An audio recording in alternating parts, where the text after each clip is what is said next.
বলেছি যে তোমার এই ছেলেকে মেন্টাল হসপিটালে রেখে আসো। আমার জন্য ডিফিকাল্ট হয়ে যাচ্ছে ওর সাথে থাকা। তুমি তো বাড়িতে থাকো না, আমার কোনো কথাই শোনে না। আরে সামিয়া, এইভাবে বলো না, ও তো আমার ছেলে। আচ্ছা এসব বাদ দাও, আমি তোমাকে বলেছিলাম না যে আমি তোমার জন্য একটা সারপ্রাইজ নিয়ে আসবো। হ্যাঁ বলো না, কি সারপ্রাইজ? সারপ্রাইজটা না আসলে বাথরুমের মধ্যে আছে।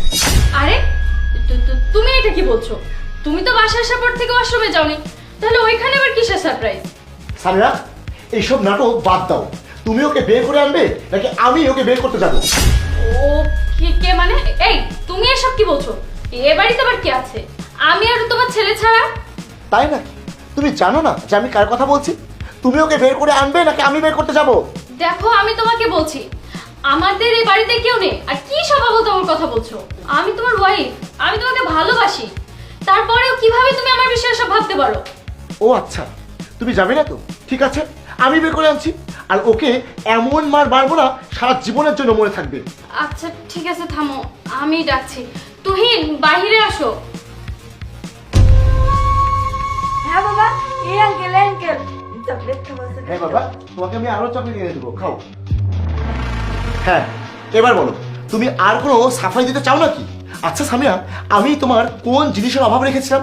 তুমি যখন যেটা চেয়েছো আমি তখনই সেটা তোমাকে এনে দিয়েছি। তুমি যা বলেছো তাই শুনেছি। ভাগ্যিস আমার ছেলেটা একটু মেন্টালি ডিস্টার্ব, আর ও তোমার থেকে লয়াল। ও ছিল বলেই আজকে আমি তোমার এসব রূপ ধরতে পেরেছি। আজকে যদি আমার ছেলেটা মেন্টালি এরকম ডিপ্রেশন না হতো, তাহলে তো তোমার এইরকম সত্য আমি কখনোই জানতে পারতাম না। তুমি সারাটা জীবন আমাকে এইভাবে ঠকিয়ে যেতে। তুমি জানতে চাও যে এক সপ্তাহ আগে আজ আমি কেন বাড়িতে এসেছি? আমি শুধু তোমার এই সব দেখার জন্যই তাড়াতাড়ি বাড়িতে এসেছি। আমি ভেবেছিলাম সামনের সপ্তাহে তোমার জন্মদিন, তোমার বার্থডেতে আমি অনেক সুন্দর করে তোমাকে একটা সারপ্রাইজ দেবো। আরো কত কিছু প্ল্যান করে রেখেছিলাম। তুমি তো আমার সব স্বপ্নে পানি ঢেলে দিয়েছো। আচ্ছা সামিয়া, তুমি আমাকে একটা কথা বলো তো, এর মধ্যে কি এমন আছে যেটা তুমি আমার মধ্যে পাওনি? ওকে দেখে তো মনে হচ্ছে যে ও কিছুই করে না, কোনো কাজকাম করে নাকি তোমার টাকায় চলে। ও আচ্ছা আচ্ছা, এইবার আমি বুঝতে পেরেছি। তুমি যে প্রতি সপ্তাহে আমার কাছ থেকে 2000, 3000, 5000 টাকা করে নাও, সেটা কি করো? তুমি এর পেছনে টাকা ওড়াও? সি সামিয়া সি, আমি তোমার কাছে না এটা কখনোই আশা করিনি। এই দুনিয়াতে না ভালো মানুষের কোনো দাম নেই, আর লয়ালিটির তো কোনো মূল্যই নেই। আর এটা আজ তুমি আমাকে প্রমাণ করে দেখিয়েছো।